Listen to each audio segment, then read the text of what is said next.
Magandang umaga sa ating lahat. Ako po si Senador Bato de la Rosa. Tumatakbo ulit, nagpapare-elect ulit na magiging senador ng ating Republika ng Pilipinas. Given the chance na ako'y muling mananalo, rest assured that I will continue my advocacy on public order and national defense and security. Doon po ako magfo-focus. Public order, I will continue my fight against illegal drugs and criminality, and for national defense and security, we will see to it that our national defense posture should be credible enough against foreign invaders. So, yun lang po ang aking gagawin. Any questions? Sir, you have 2 minutes, sir. 2 minutes? Hindi pa po tapos? Okay Sige lang. sir. Hindi ko natapusin yun. Hindi mo natapusin. Sige Basta, po. you. Okay, question na Sige po. na. Sino magtatanong? Sige. Kay Senator De La Rosa? Yes, okay. Gusto ko si Mabs magtanong. Ay, Mab. Magtanong ka, Mab. Ma'am, special request. Magtanong ka. Tanong ka na, Iha. Wala ka naisip mo. Dahil natanong mo na lahat doon pa.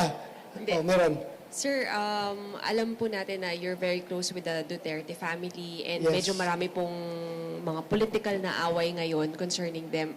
Do you think this will affect kung ano po yung kalalabasan nitong election na to para sa inyo? Yes. It may affect either way. Either way. Pwede akong manalo o pwede akong matalo dahil dyan sa gulo na yan. But I am more inclined to believe doon sa mananalo tayo. May effect talaga ito. Plus minus ito, plus minus. May effect ito. Alam mo naman ang Pilipino, yung mentalidad ng Pilipino ay jihadista. Nakikita lang pag binubugbog ka palagi, palang Fernando Po Jr. ba? Di ba? Pag binubugbog ka palagi, naawa sa'yo yung taong bayan. Which dapat naman talagang kaawaan dahil mga Kristiyano tayo. Hindi naman tayo yung mga bayulinting tao, di ba? Kristiyano tayo, naawa tayo sa taong binubugbog. So, I hope the effect would come out that way. Amor? Hello. Hi, sir. Yes. Yes. Right. Sir, Hello. what do you think are the achievements na nagawa po ninyo the past years that you're in the Senate that should convince voters to vote for you this time for your re-election, sir? Well, alam mo, ang gauge ng performance ng senador, hindi naman doon sa pamimigay ng mga programa sa mga taong bayan dahil hindi mo naman trabaho yan.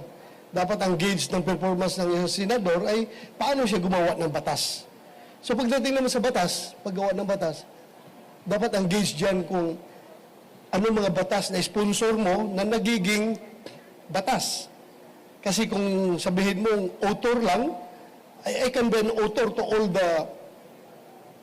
the bills that is being passed in the Senate.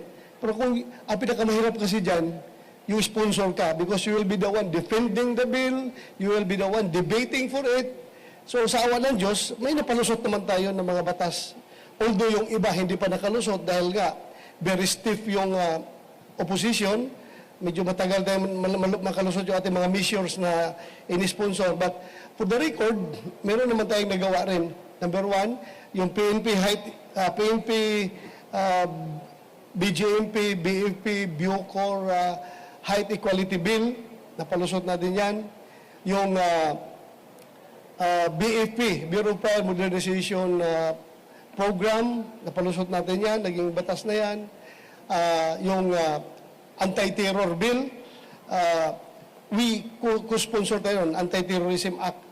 Co-sponsor tayo doon, we help in the passage of that law. So far, yun lang mo sabi ko sa inyo. Yung mga pending ko pa na medyo mabibigat, yung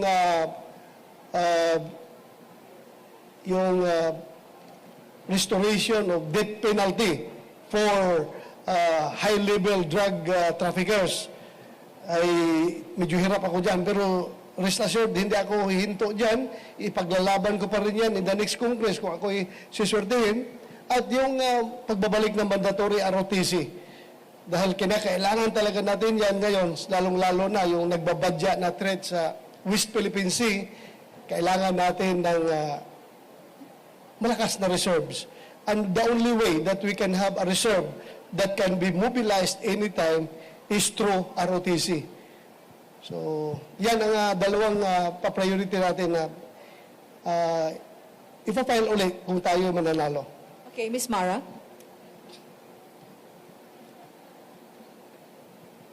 And Sir, Mara Cepeda from Singapore's Straits Times. Yes. So you're the subject of an ICC investigation, and these allegations are also being discussed now by your colleagues in the House of Representatives, Quadcom. How do you think, sir, these investigations will affect your senatorial run? And tingin niyo po ba, sir, ay offshoot din po ito or epekto po ito ng kawalan ng alyansa between President Marcos and the Dutertes? Well, alam naman natin yung what's behind all these investigations. They form part of a grand demolition job against us, the Duterte and the allies of Duterte. So, I leave it up to the people. The people know very well what is the real score. So, ang taong bayan na mag-decide kung talaga bang totoo yan o hindi, then makita natin yan sa magiging resulta ng eleksyon. Kung sila naniniwala na si Bato ay masamang tao, then please, by all means, do not vote for me. Huwag niyo ako iboto. Pero kung kayo naniniwala na si Bato ay matino na tao at sinusugal ang kanyang buhay para labanan ang droga at kriminalidad, para maisalba ang kinabukasan ng kabataan, then please help me do that. Because I am going to do that. I'm going to risk my life. I'm going to risk my career, my personal life para dyan sa laban na yan. Hindi po ako atras. Kasi yung pag-launch namin ng war on drugs ni President Duterte, hindi naman yun ginawa namin para kami yumaman, para kami magkapera. Ginawa namin yun para maisalba ang kinabukasan ng ating kabataan. Dahil talamak na talaga ang droga. Ngayon, look, what is happening right now? Bumabalik na naman sila. Oh, mga bata, nawawala, na nakikidnap. Wala tayong balita kung nasaan yung mga bata na yan. So, hayaan ba natin yan na palagi na lang ganun? We have to continue on doing what is good for this country. Huwag nating hayaan yung mga kriminal na yan. At ngayon, may mga drug lord na naman na tumatakbo, maging mayor, magiging ang tatapang na nila ngayon, magpapahal lang si COC. Mga drug lord, ha? Noong panahon ni President Duterte, nagtatago yung mga yan. Hindi yan nagpapakita. Ngayon, nagpapahal lang naman na COC. Ano ibig sabihin yan? Ganun na ba katanga ang mga Pilipino? Na ibubuto ulit yung mga drug personalities na yan? So ano magiging mangyayari sa ating bansa? Diba? Kaya labanan natin yan. Sir, For the future of our children Sir, and very our quickly. grandchildren. Sir, very quickly, has the ICC Office of the Prosecutor reached out to you for an interview? Wala. Wala pa. Merong nag-contact sa opisina, pero in-ignore man namin. Dahil alam man namin na wala silang jurisdiction sa atin. May nagkukontak sa opisina ko, pero in-ignore namin. Hindi namin kinausap. Hindi namin pinatulan. Baka mamaya, mga gago-gago lang yun ng mga tao no, na sumasakay sa isyu, no? Naggawa ng pangalan na kunyari, European daw sila na gustong mag-interview sa akin. Sabay-sabay eh. Nung pagsabi ni Trillanes nung issue na yan, mayroon nagtawag-tawag sa amin. Sabi ko, huwag niyong entertainin yan dahil baka mga siraulo lang yan na sumasakay sa issue. Okay na? Okay na po, sir. Ha? Okay. Time is up na po. Kukunti lang yung speech ko eh. Dapat dabihan nyo dito sa interview. Questions ba? Wala na? One last question. Okay, Sige okay. po, one last Sige. question. ABS-CBN. Hi sir, good morning. Opo. Paborito ko to.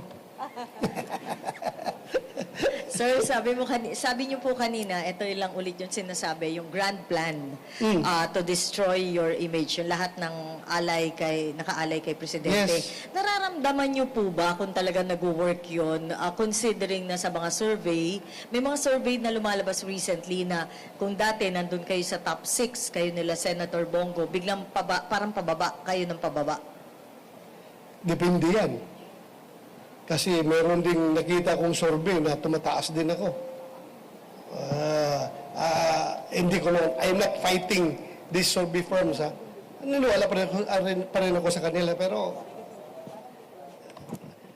sige lang, titingnan natin. Pero as I've said, pwedeng negative or positive ang naging epekto nito. Nag-aalala ba kayo, sir? Nag-aalala kayo dun sa sinasabi nyo na non-stop na demolition job against you? Well, hindi ko nag-aalala dahil nakikita ko naman yung taong bayan. Kahit saan ako pupunta, naramdaman ko man din yung init ng kanilang pagtanggap sa akin. Kaya hindi sila nagmamayabang ako. That's my honest opinion. My honest opinion lang. Nakikita ko naman na tanggap pa rin nila ako. So, sige lang. Fight lang tayo. Mahaba pa naman itong kampanya. Sen, last na lang. May lumabas kasi na post ni Congressman Polong sa Facebook na sabi niya, nag-meeting, family meeting, Duterte family. Would you know ano yung pinag-meetingan? Talaga bang tatakbo, may tatakbo sa Senado na Duterte under the PDP?